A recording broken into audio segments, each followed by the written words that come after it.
All right. Ready? Ready? Sorry. Not ready. Welcome to Books We Never Read. Except for those we have. I'm Nicole. I'm Jason. And today we are discussing Elder Race by Adrian Tchaikovsky. If this is your very first time joining us, you should stop the video, go read Elder Race real quick. It is a very, very quick read. And then come back and join us and chat us up in the discussion box so that we can keep track of how you feel about the book and discuss with you and all that stuff. If you have read and are catching us on the live, chat us up in the little live chat section. And we have tons of other books playlisted for you in the playlist section of our channel. Lots and lots of stuff, including another Adrian Tchaikovsky work called Children of Time, which we loved. We can never capture that magic again. So good. Anyway, we are on YouTube Music as a Podcast in case you want to hear us and not see us, but I kind of think we probably look better than we sound, especially when I start laughing, so cackle, cackle, cackle. Anyway, we're really happy that you're here. We love talking about books. Books. Yep. And here we are. And we like kind of announced our next book, like stealth announced. The lives are scheduled. The playlists are there. We never told anybody that we picked a new book. So we are announcing a new book. Can I just go ahead and... Yeah, sure. Okay. So we are revisiting Gillian McAllister, our original author of the genre that we coined, Mom Trom. We are reading, starting this week, Famous Last Words. It's a new one. Yeah. And it has kind of like a similar feel from the blurb to Wrong Place, Wrong Time, which was her last book that we had read. And so we're excited. We're kind of just like revisiting authors this month or over the last couple weeks. Yeah. And that's great. We are. Yeah. We are. Because, this book, gosh, I keep forgetting it. Famous Last Words was really tied in my mind for another author revisit book that we will come back to. Yes. Yes, it was stealth announced. Sorry. We have been away from internet for a couple days and traveling for a couple days, and so we've just been... We are also readjusting to time, so... Out of sorts. But we're here. We read the book. Yeah, it's hard for me to judge like how long a book is going to be, and I think the internet told me it was going to be like 200 pages, and our last book was 400 pages. And the last book was like, we were blasting through it. What was the last book? That it was the Moriarty, the plane one. Yeah. And so, 400. We did that one, 400 pages in 2 weeks, and I felt like it was almost too much. Like we were booking it. And so I chose this one to do in 200 pages. Anyway, it was too short. Unfortunately, for the amount of time that we had, I felt like it was too short, and I found myself enjoying it so much, and like I wanted it to go longer, so I just stopped reading for like days at a time, so I could like keep going. But that was it. Yeah. It took me a bit of getting into, but I really enjoyed it once I was into it. But I felt so rushed because I didn't have a lot of time to read, so I was worried that I wasn't going to read, so I might not have really paid attention to the beginning. I think... Oh, sorry. No, go ahead. I think what's really cool about this book is, like, there are some very Children of Time... It is very Children of Time-esque, right? Like, the whole concept of our anthropologist being on this planet is very similar to the woman who becomes the satellite in Children of Time. Like, we can. And there's, another one. And there's two more. And Adrian Tchaikovsky has a bunch of other things that I discovered while I was looking for this book. Yeah. That are on my list now also. But anyway, the point being is that what this book feels like is when he was writing Children of Time, like when he was writing the rough draft or when he was writing like his outline, it felt like this book is an alternate version of like that little part, right? Yeah. Where what he was if like, it happened this way? What if it happened this way? Yeah. Which is very cool. Yeah, and so really what this is like a concept piece. It's not a whole story. The chat points out that we don't really get any resolution and we don't get any answers, and you're right. But like I don't think he has them. Like, I think he was just like, listen to this cool idea. And it is a cool idea.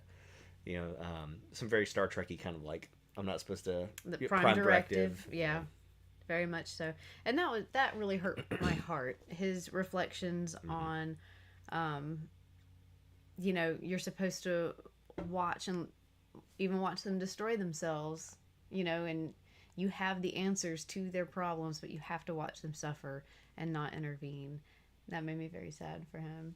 Yeah. Just that part of it. Well, and I think it's with a part of this story is like, so he takes this concept. He's like, hey, isn't this a cool concept? But he makes it a human piece, right? It's all about our main character and about like sort of just like his depression and his self-isolation.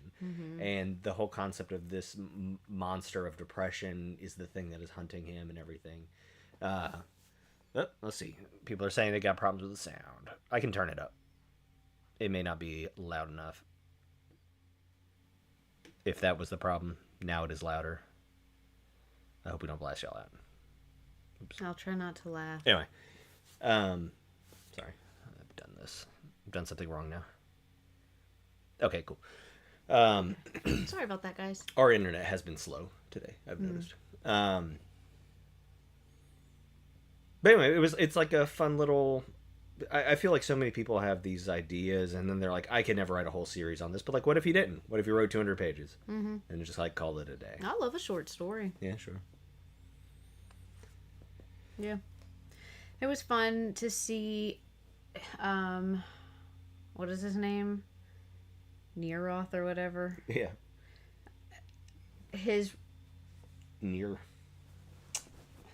reflections on knowing Linessa's great-grandmother and even loving her, and then outliving her and telling her, you know, I'm here if you ever need help again. You know, but she went on and she lived her life and she died, never came back. Yeah. And here he still is, you know, generations and generations and generations later. Yeah. I don't know, I thought it was kind of... The whole concept of, like, sending an anthropological team out to observe your own colonists and see, like, how they develop, I feel like is this weird perversion of anthropology, because, like, who cares? It doesn't matter. Like, who cares how they develop on their own? And if you're like, well, we're gonna, like, give them their own chance because, like, our society is, like, all messed up. Like, cool, okay, I get that. But you don't have to observe them for that to happen. No, just let it happen. You know, very famously, there's this island out in the Indian Ocean where, like, if you step foot on the island, the native people will kill you. And this happens, like, every, like, 5 years or so. Somebody will leave, like, a Coke bottle and they'll murder him. And the island is protected by the Indian Navy. And, like, you can't go there. And part of what they're doing is they're sort of, like, trying to observe these people to see how, like, our ancestors would have lived. All right, that is helpful because you are seeing something about your own past. But if you're just seeing some, like, other random civilization, you're just like, I wonder what they do. I don't know what you get from that. So, right. And like in Star Trek, whenever you run into, like, alien civilizations, the point isn't like, hey, I wonder what they do. The point is like, we're going to let them do their own thing without outside interference. That makes sense. Yes. If they don't have warp capacity yet, you have to leave them be. Don't expose them to anything more than what they have. Well, I think, you know, I love this concept of just sort of like the societal breakdown and like the losing of technology. And you hear me say this all the time, and everybody else probably doesn't, but like, we think we're so cool because we can do all these things, but like, we can't do anything. There's like 7 dudes. They did it all. I ain't did none of it, right? But like, you know, what if there was a, you know, plane conference and it exploded and like all the mechanics for planes like died, right? Like, we'd be set back a bit, you know, like we'd still have people who were in the conference or whatever, but like, what if there was 3 people on this planet who knew how to like work on the machines, and then something exploded and now none of you know, right? You know, the smaller a society is, the more likely you are to like lose this technology, which is exactly what happens here, right? Like, and I think about my own job. I think about like, I guess I would think about it as technology, but I think about systems that we've had in the past, and like people have moved on or computers have died, and we just don't do it anymore because it is lost. You know, like command prompts and DOS and stuff like that. There's about, you know, 1 in 200 people, maybe, that know how to do that. Yeah, sure. I mean, but like, and I'm like, and what's cool about like, now, like, I use the airplane mechanic example, but like, we could just like it's all saved, right? It's on the internet, it's archived or whatever, and that just like isn't the case in these.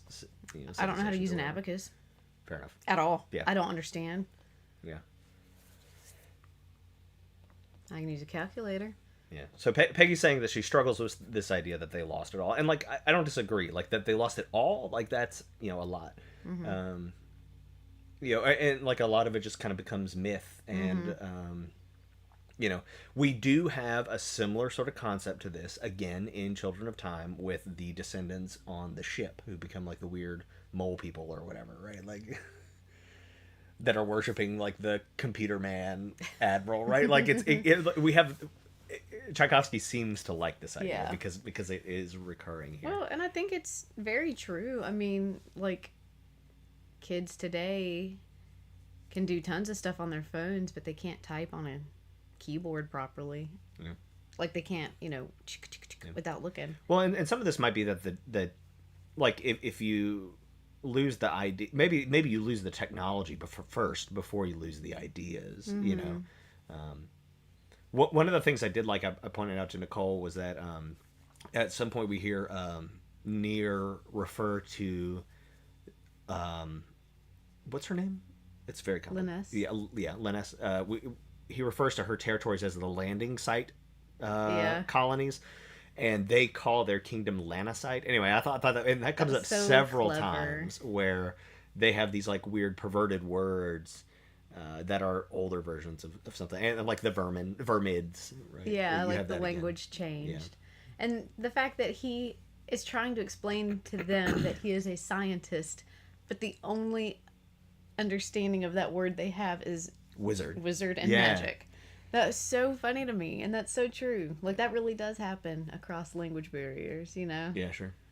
Well, and so he was like, one of the funny parts for me was when he said, like, I'm not a wizard, I'm a wizard. Yeah. I loved hearing the back and forth. Here's how she heard it. Here's how he tried to say it. Right. Here's how he heard it, Well, and there was that one section where, like, he gives the whole history, and she hears it sort of, like, mythologically, and she's like, yeah we know. Yeah, like, that's right. Yeah, we got it. And the other part was when he talks about his satellite, and she's like, oh, yeah, we have this word, but it's for, like, somebody who's in another person's orbit. Yeah, familiar. Yeah, the familiar, yeah. Yeah, that was interesting. I enjoyed that. I love all the connections y'all are making with other things that we've read. I hadn't even thought about Never Let Me Go. Very anti Never Let Me Go. Yeah, interesting. That book popped up again for me recently, and I can't remember why. I had forgotten about it until I saw Oh, that because it book won like a on Nobel list. Prize or something. Yeah, it's received so many awards. Yeah, interesting. The other sort of like technological piece I enjoyed was where he realized that these like fish people had evolved because of how cool was that? Yeah, that was really neat. And he was so intrigued. He's like, oh, they let that be the recurring gene, the passable gene. Yeah, that was so fun. Second class anthropologist. Shelby or Peggy. Let me see. I'll go back. Okay, Shelby said the only funny part for her was the emotional control mechanism. That was so cool. I guess, like, part of me is like, oh my god, this is horrifying. This concept of being able to like shunt your emotions and then be able to feel them as you want exists in other like science fictions that I'm interested in, and then like you can choose to feel them, and I do like the idea that he can't just like do it forever. I do like the idea that the emotions are still helpful, and so like observing. And like we talked about Stoicism a week or two ago, right? The concept behind Stoicism is not to not have emotions, but to be able to sort of observe the emotions and recognize them for what they are. And so I thought that was really cool. He knew the longer he held him back, the more intense it would be, when he did address them. Yeah. But there was that benefit of being able to hold them back so you can be logical. Yeah. And It doesn't bother me that I don't know enough about this like alien demon thing or whatever at the end. I kind of like that we don't know what it is because it is entirely otherworldly. It was scary. It was kind of scary. But what I did want to know more about was just sort of like his systems. Whenever he gets like knocked out and there's like all these things, he has to like click through all the Oh yeah. like I want to see this as a movie where he's like right, like clicking through all of them. Then he realizes that he told the satellite to destroy him, and he's like, no, go back, don't do that one, you know. And like I just want to see what it's like to experience all of that weirdness, you know. I think that's really interesting. Yeah.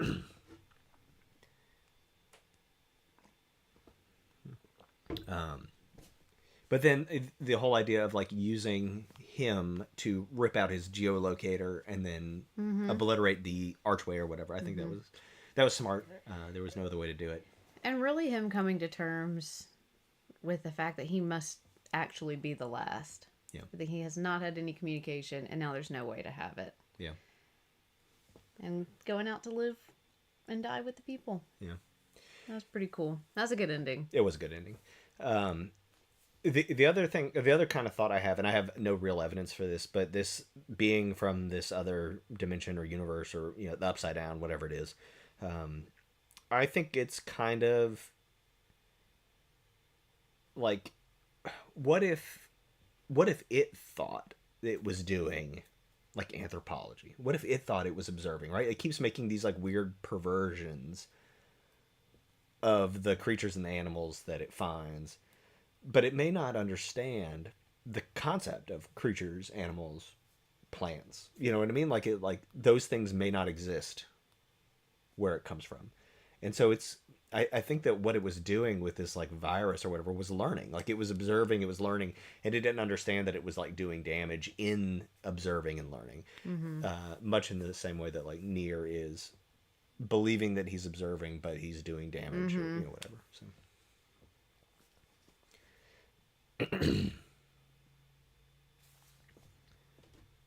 I have a couple of things that I highlighted, just quotes that I liked. How much worse to think yourself wise and still be as ignorant as the one who knew themselves a fool. I highlighted something, I think. That's a good one. And I also highlighted a description. The air stank of rotting tin and soured gold. Yeah. What a weird description. Yeah. Somebody brings up Project Hail Mary and sort of like ending up with Rocky, and that's a good point, right? Like this sort of this outside observer, scientist character. Yeah, that's a good one. Not the 5-star bubble life. Rocky.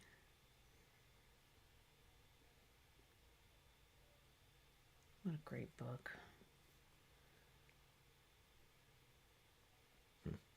Okay, can't find him. But anyway, I think what was most interesting to me was just sort of like the psychology of it. I really enjoyed his loneliness and realizing that he was like cut off, but like he wasn't.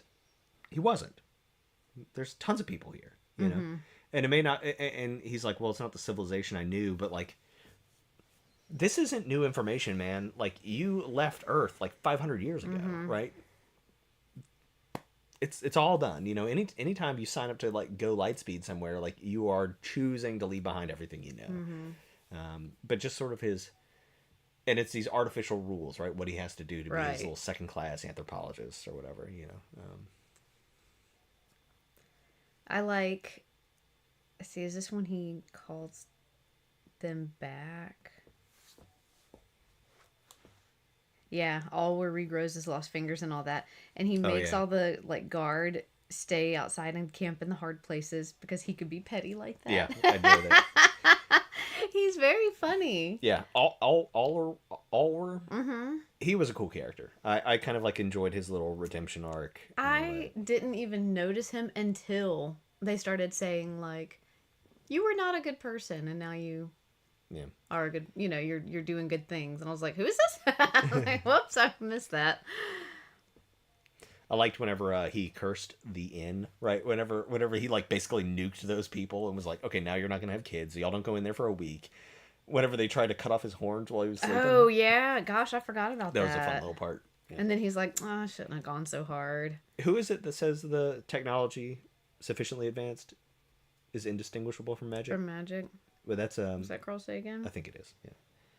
And that's sort of like the point of this story, right? Like, okay, so this was one part I did not like, and I really wish we had dragged out the reveal for him like being an Earth anthropologist, and they're basically, and this is a colony and all that.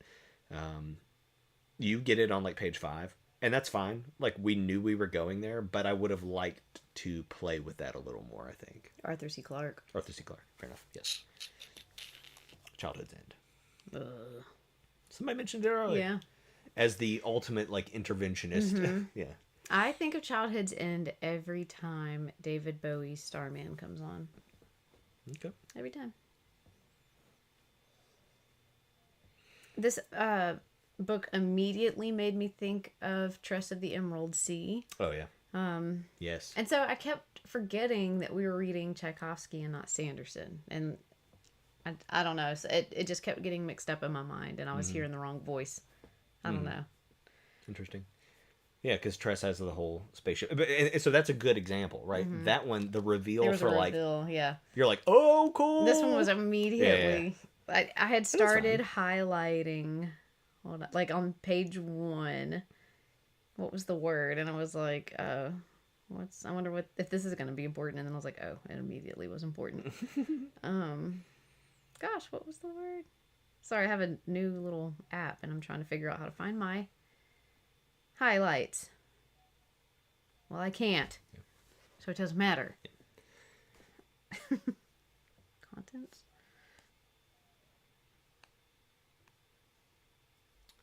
While you're doing that, go ahead. Oh, no, nothing. Shelby says that he admitted so many times how bad of an anthropologist he was, and he broke all the rules. And that is true. He did break all the rules. He did. I don't know. I think like at some point you have to, or just die, and I guess that was an option for him, you know. Mm-hmm. And Peggy's saying that the techno goo, the demon, reminds her of all the ants and the way the ants could communicate in, you know, Children of Time. And so again, like I really feel like this is like an alternate draft, and he was just like, I've got to do this one because these are cool ideas too, yeah. You know? One of my favorite parts, talking about science sufficiently advanced is indistinguishable from magic. At one point, Near says to Liness, he says, "There is no magic, only merely the proper application of universal forces." And she's like, "Yeah, that's what magic is." Yeah. And even before, like, I was aware of this Arthur C. Clarke concept, like, electricity is magic to me. Computers is magic. All that stuff, magic, right? Mm-hmm. Magic.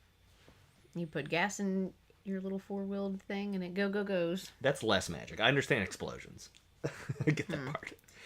So I think one of the things that slowed me down, like, made it hard for me to get into this book, was within the first, like, 4 pages, I had to look up at least 6 words.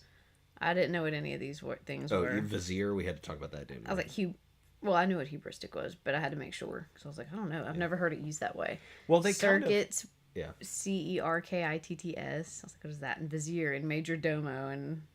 Well, the circuits is like a native animal, so it's not real. Right, but it was too many things. I got you. And I couldn't figure... I was like, what's a real word and what's not a real word? It was too much. And finally, I just had to put it on audio and quit Googling things.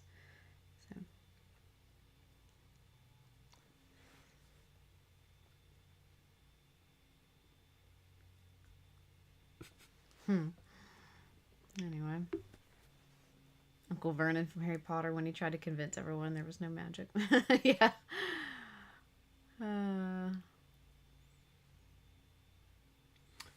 Another quote that I had highlighted here, when he's talking about his depression and sort of like just my attraction to this idea of him being alone and like maybe being clinically depressed, right? And like using his system to fight off like clinical depression and not just like loneliness, because loneliness would be cured by like hanging out with people, right? The man's got some deeper problems.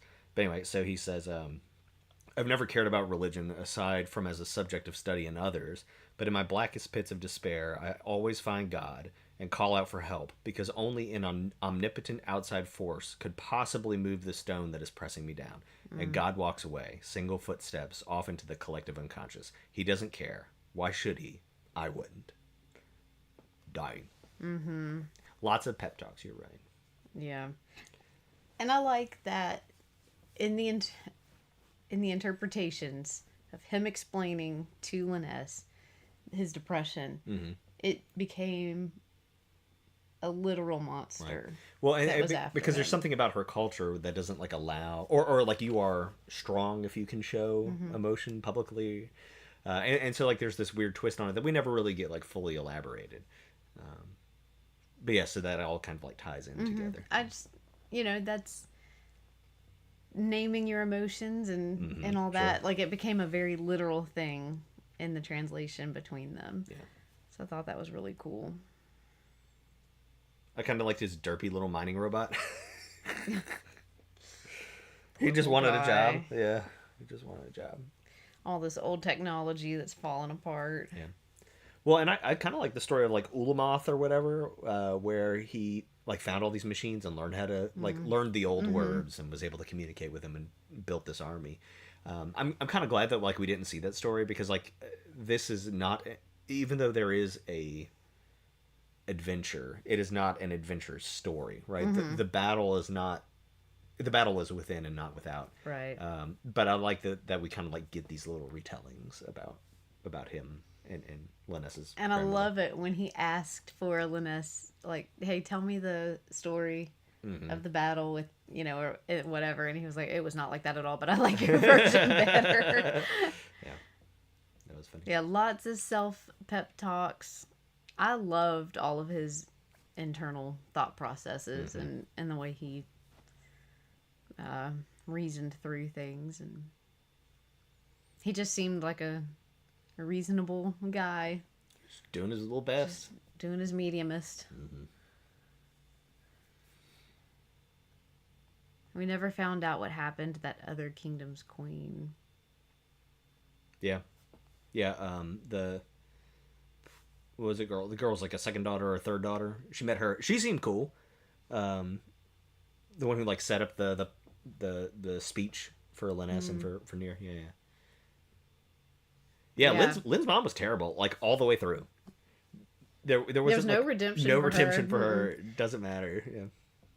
She was very much like, yeah, you went and solved a problem that wasn't a problem for us. Yeah, I actually kind of like that part. Like it does make a certain amount of sense, right? This is a problem for the Forest Kingdoms. It will weaken the Forest Kingdoms and therefore strengthen our position. It is short-sighted. Like she can't know that it's short-sighted, but it is short-sighted because ultimately this thing is going to get to your kingdom and then you've got a problem, right? But I sort of liked the politics of it, and I liked that Linus went and did the right thing and tried to help other people when there was like no real advantage to herself, but it was the wrong thing to do, like politically. Yeah. And was therefore like never recognized as like a decent thing to do. Yeah. Yeah, poor Linus, fourth daughter, whatever. But she'll have a buddy now. In this guy. Yep. The magician who can't talk to a satellite anymore. Yeah. I'm glad I'm not actually trying to watch our show, because I wouldn't be able to. I'm just messed up. Anyway. But yeah, Lynn's mom's a poopy head. Yep. Indeed. What else y'all got? Do you have any other good highlights? I've got one more. This is sort of Near thinking in his head, and he says, I'm sad for Linus' fourth daughter, trying to be something that never existed in the world, and failing because it's impossible and trying again. And this is sort of like after he I highlighted that yeah, too. after he gets like knocked out and she gets all dressed up and ready to go fight this demon. And there are no demon fighters, right? But she's trying. So this dovetails right into what Peggy's last comment is, right? Like she feels bad for her. She's trying to be something, be somebody. Yeah, trying not to be her mother's disappointment. And in the end, and she's just because of the order of her birth. I mean, you know, she's also like the Arya Stark of this story, right? Like she's the one that doesn't fit in right. Yeah.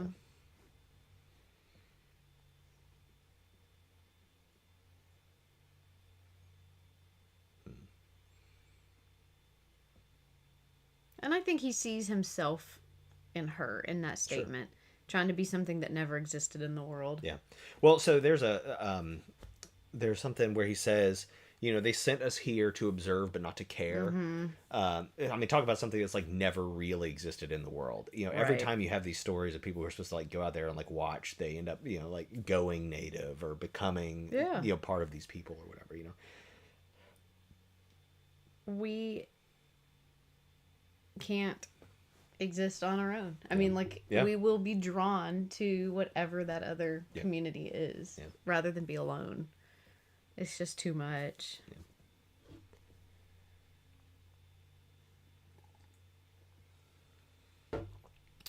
I said I wanted to observe the stars, and they took me at my word.